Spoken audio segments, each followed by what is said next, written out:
E aí, galera, certo pelo certo? Muito bem. E aí, vamos revisar? Vamos revisar a nossa aula número 4. Vamos lá, então. Na aula de hoje, nós falamos sobre os verbos regulares. Quem são esses verbos?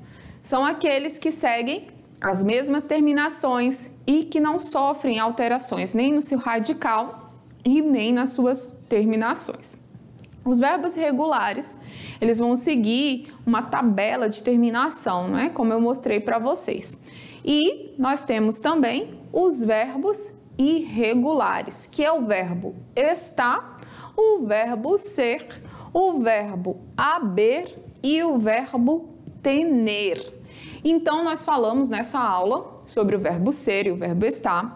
Como vocês sabem, o verbo estar, ele serve para quê? Ele serve para falar de estado de ânimo, de saúde ou físico, para falar sobre posição, localização, sobre os lugares onde possa estar uma pessoa ou ainda uma coisa. E ele também serve para falar de ações em desenvolvimento ou acabadas, entre muitas outras, não é, possibilidades que nós temos aí de usar o verbo estar, certo? Nós vimos que ele serve para falar das ações ali em desenvolvimento. Nós falamos também do verbo ser. Nós aprendemos que o verbo ser, conjugado ali no presente, no modo do indicativo, ele vai servir para quê? Ele vai servir para identificar, descrever, designar profissões, nacionalidades, origem de pessoas ou coisas. E ele ainda vai servir também para indicar a posse e apresentar dados, não é? Como datas, dias da semana, meses, estações do ano ou horas. Nós falamos nessa aula sobre o verbo haver, que não tem sujeito, certo? Mas ele atua diretamente como um verbo auxiliar, sendo ali conjugado em primeira, segunda e terceira pessoa, claro, do singular e do plural, do presente, do futuro e do passado, mas ele não tem sujeito, por isso que ele é chamado de verbo impessoal, certo? Nós falamos nessa aula também sobre o verbo tener, diferente do verbo haver, que é impessoal e que não possui sujeito. O verbo tener, ele é pessoal e ele possui sujeito.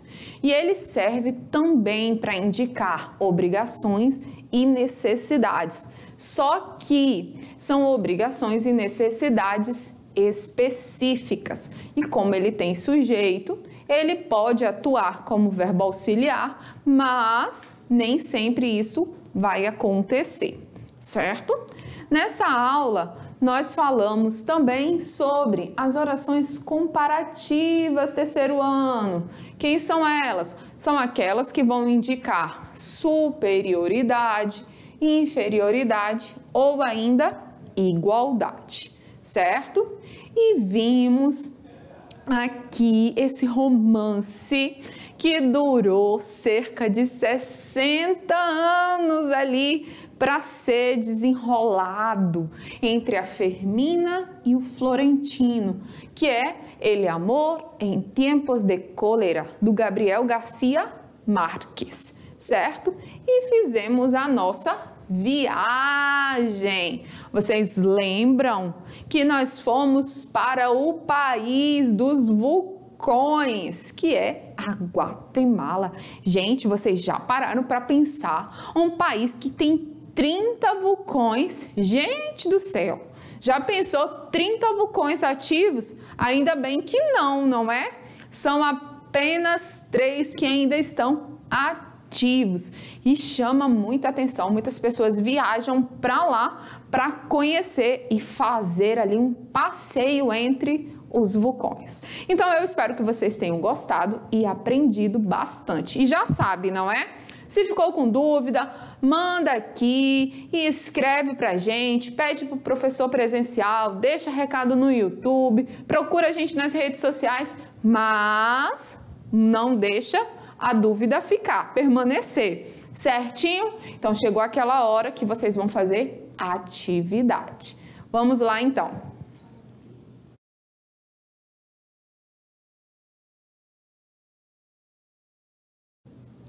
E aí, galerinha? Como é que foi nessa atividade? Deu tudo certo? Me contem. Como é que está sendo esse desenvolvimento, esse desenrolar aí dessas atividades?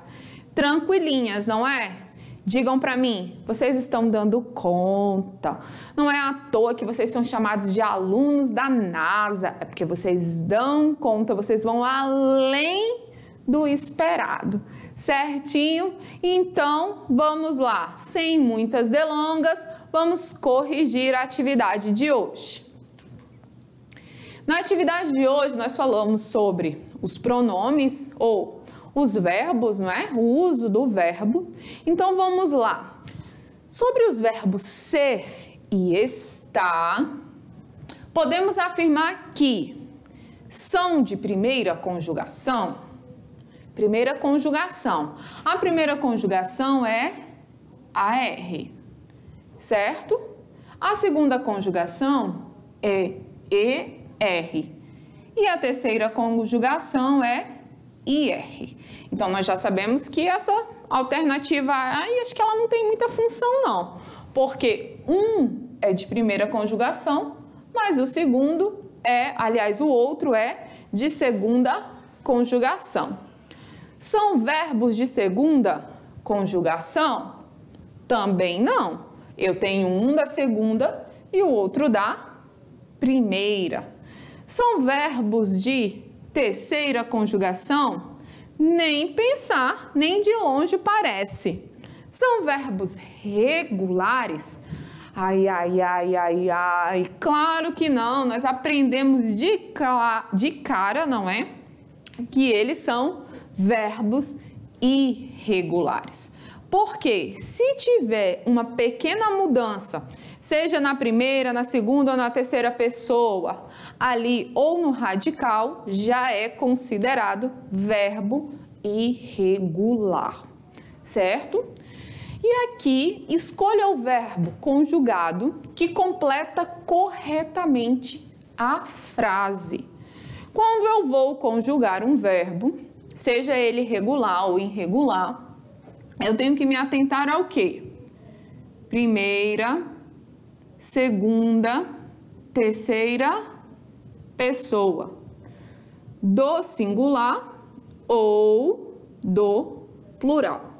Como o verbo é uma classe de palavras variável, ele vai classificar, ele vai flexionar em número, ou seja, no singular e no plural.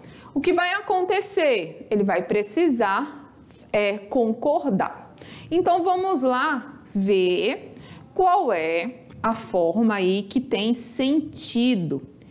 Está um gato negro em el tejado. Esta não é, porque esta é pronome demonstrativo. Ai, será que é ai? Tem, existe? Ai pode ser substituído por existe. Será? És um gato? Estou um gato? Sois um gato? És ele? És. Estou. Eu estou. Eu, não, vos, vosotros, sois, vosotros. Olha bem aqui. Mas o que eu quero dizer? Que és um gato ou que há um gato? Que existe um gato? Com certeza vocês marcaram aí a letra B. Hay um gato negro em el tejado. Bien? Aqui na questão 3, observe o seguinte. Em la frase, maiores problemas, Ele é derretivo, se encontra em qual grado? Olha aí a relação que nós temos falando de superioridade. Ele está no superlativo absoluto, no comparativo de igualdade, no comparativo de inferioridade, de superioridade ou no superlativo relativo. E aí, gente, o que vocês me dizem? Qual deles é que está se relacionando aí com a comparação?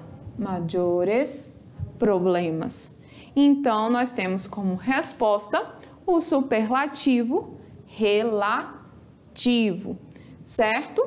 Presta atenção aqui. Pero ahora tengo la impresión, la forma verbal equivocada del verbo tener es. Nós vimos lá que nós temos algumas formas, tanto para o presente, temos formas determinadas para o presente, para o futuro e para o passado. Nós sabemos que o verbo tener, assim como o verbo haber, eles são irregulares, certo? Eles sofrem ali. Por que eles são irregulares? Porque eles sofrem modificações tanto nas suas terminações quanto no seu radical. Então, quando eu vou analisar aqui qual é a forma que está equivocada, que está diferente, eu tenho que observar todos os detalhes, porque se eu não lembrar da conjugação, da terminação, eu posso até dizer que todas estão certas, não é? Mas tem uma aí que está completamente equivocada. Letra A. Tendremos. Nosotros tendremos. Está certa? Está errada? O que vocês acham, terceiro ano? Me diz aí, comenta aí para eu saber. Nosotros tendremos. Está correta. Eles teniam.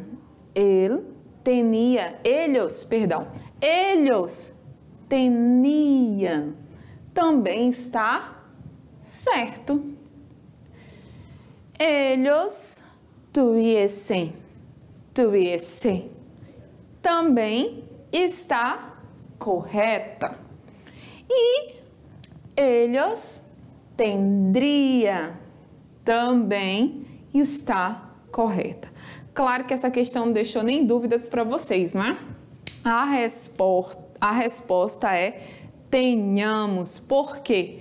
Eu não tenho essa forma verbal aqui no verbo tener.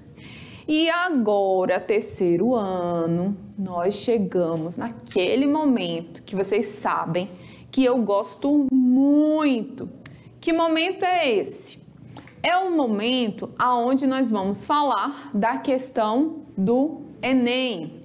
Como assim a questão do Enem? Nós vamos lá passear pelos nossos vestibulares. E é claro que eu não vou deixar de falar para vocês a mesma coisa que nós já temos dito aqui em todas as nossas aulas. Vocês são alunos do terceiro ano. O que eu tenho que saber na prova do Enem? O que ele cai? Qual é a habilidade que o Enem cobra do aluno do terceiro ano que vai fazer a sua prova? O Enem cobra a habilidade de contextualizar. Contextualizar de que forma? Trazer para a sua realidade. Não é tradução literal, não é achismo o seu texto. E eu vou ter que observar que lá na prova do Enem eu tenho diversos gêneros que vão envolver a linguagem verbal, a linguagem não verbal, e eu preciso estar muito atento. Por quê? Na prova do Enem, como vocês já sabem, nós já dissemos aqui, pelo menos as 3 últimas provas do Enem, nós tivemos aí pelo menos 1 ou 2 questões que envolvem charges, que envolvem tirinhas, poesias, e não tem o que mesmo? Não tem gramática diretamente. Então, quando você estiver fazendo lá a sua prova, você vai lembrar da minha voz, essa voz linda que eu tenho, essa voz de taquara rachada, falando para vocês assim, não traduza, e contextualize, tá bom? Grava um áudio na sua mente e fica ouvindo aí. Então se liga agora, galera, na questão do Enem. Textinho fácil, lá da PUC de São Paulo, do ano de 2019. Vocês lembram da aula quando nós falamos sobre a charge? Que nós temos que observar a linguagem não verbal e eu tenho que observar a linguagem verbal. Por quê? Porque a charge, ela tem como objetivo a crítica, seja social, seja emocional, política, mas é uma crítica. Então, observem aqui. En el siglo XX se creía que la televisión acabaría con la comunicación familiar. E agora que nós estamos no século XXI, o que está acabando com a comunicação familiar? Então, observem que eu tenho uma crítica aqui social. Então, eu vou observar a imagem e eu vou observar o texto, certo? Então, vamos ver a pergunta. A crítica presente na charge faz referência ao quê? Letra A. Ao excesso de programas na televisão que dificultam as relações familiares, a falta de diálogo entre os pais, a maneira exagerada como as pessoas utilizam as novas tecnologias, a nova maneira de comunicação entre os membros da mesma família, a como as tecnologias contribuíram positivamente para as relações familiares. Mesmo que a gente vá por eliminação, essa resposta está muito clara. Por quê? Não fala de excesso, fala um pouquinho dessa falta de diálogo, mas não é diretamente, ela está implícita. Não fala da maneira exagerada e muito menos que as tecnologias estão contribuindo, já que é uma crítica social. Mas fala eu troquei a resposta. Aqui, ó.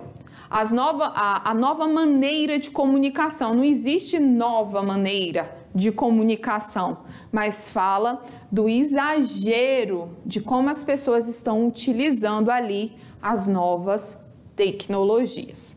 Certinho, terceiro ano, eu espero que vocês tenham gostado dessa aula de hoje e vocês tenham entendido, que não tenham ficado nenhuma dúvida. Mas vocês já sabem, não é? Se ficou alguma dúvida, o que você vai fazer? Vai mandar aqui que nós vamos responder. Tá bom, terceiro ano? Foi um prazer imenso estar com vocês. Tchau, tchau e até a próxima!